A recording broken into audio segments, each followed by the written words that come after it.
காரிய ரீதியாய் உங்களை மக்கள் தேடி வருவார்கள். அதை தான் கர்த்தர் எனக்கு பேசும்படிக்கு சொன்னார்.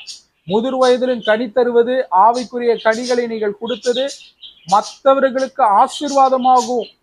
பிறருக்கு நீங்கள் இந்த குடும்பத்திற்கே ஒரு ஆசீர்வாதமாய், உங்கள் சந்ததி சந்தானத்திற்கே ஒரு ஆசீர்வாதத்தின் ஊற்றா இருக்கும்படிக்கு கர்த்தர் அப்படி வைப்பார் முதிர் வயதிலே. ஆனா முதிர் வயதிலே திடுதுப்பென்று நாம் அப்பா நான் கர்த்தருக்கு என்று கனி கொடுக்க போகிறேன், என்னை எல்லாரும் தேடி வர வேண்டும், ஆவிக்குரிய ரீதியிலே என்னிடத்திலே ஆலோசனை கேட்க வேண்டும், ஆவிக்குரிய விதத்திலே நான் ஒரு ஆசீர்வாதத்தின் ஊற்றாய் பிறருக்கு விளங்க வேண்டும் என்று திடீர்னு பண்ண முடியுமா?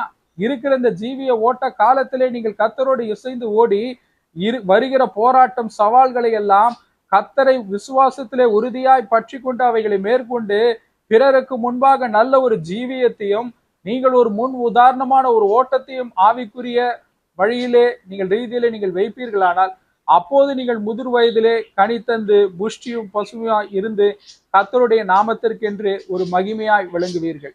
என் அன்பு பிள்ளைகளே, ஒரு காரியத்தை நீங்கள் கற்றுக்கொள்ள வேண்டும். நம்ம என்னைக்குமே என்ன தெரியுமா சொல்லுவோம்? இக்கரைக்கு அக்கறை பச்சைன்னு சொல்லுவோம். அவனுக்கு இருக்கிற போராட்டம்லாம் ஒண்ணும் இல்லை பிரதர், அவங்களுக்கு இருக்கிறதெல்லாம் ஒண்ணும் இல்லை பிரதர், ஊழியக்காரங்களுக்கு அவர் பாருங்க, பாஸ்டர் பாருங்க எப்படிப்பட்ட ஒரு காஸ்ட்லியான கார் வச்சிருக்காரு பாருங்க, அவங்களுக்கு இருக்கிற போராட்டம் அது நம்மளுக்கு வெளிப்படையாய் தெரிகிறது. அப்ப அவங்க சொல்லுவாங்க, ஐயோ நான் ரட்சிக்கப்பட்டு கர்த்தர் ஏன் என்ற ஊழியத்திற்கு என்று தெரிந்து கொண்டாது ஒரு விசுவாசியா இருந்து நான் போயிருக்கலாமே என்று சொல்லி அவர்கள் சொல்லுவார்கள். என் அன்பு பிள்ளைகளே, ஒரு காரியத்தை நீங்கள் எப்போதும் மனிதரை பதித்துக் கொள்ளுங்கள். நமக்கு கர்த்தர் கொடுத்திருக்க சிலுவை தான் மிக லகுவான சிலுவை என்று சொல்லி மனதிலே நாம் எண்ண வேண்டும். பிறனுடைய சிலுவை லகுவாய் இருக்கிறதே, அவர்களுடைய ஜீவிய ஓட்டம் எல்லாம் ஆசீர்வதிக்க அப்படி கிடையாது. கர்த்தர் நமக்கென்று வைத்திருக்கிற ஓட்டம், நமக்கென்று கொடுத்திருக்கிற சில பொறுப்புகள், ஸ்தானங்கள், இவைகளை நாம் மகிழ்ந்து களி கூற வேண்டும்.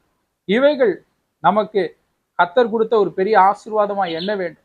பிறனோடு கூட கம்பேர் பண்ணிக்க கூடாது. எப்ப தெரியுமா நம்மளுக்கு சோர்வு வரும்? பிசாசு அப்படிதான் சொல்லுவான், அவனை பாரு அவனை பாரு அவனை பாரு, அவளை பாருப்பா, நல்லா இருக்கிறாங்கல்லப்பா, நீ பாரு என்ன கஷ்டப்படுற, கத்தருடைய கஷ்டப்படுற என்று சொல்லி அப்படியே அவனை சபித்து, இயேசு கிறிஸ்து நாமத்தினால சபித்து அவன் அப்பால போ என்று சொல்லி சபியுங்க. கர்த்தர் உங்களை ஆசீர்வதிப்பார். ஆமென்.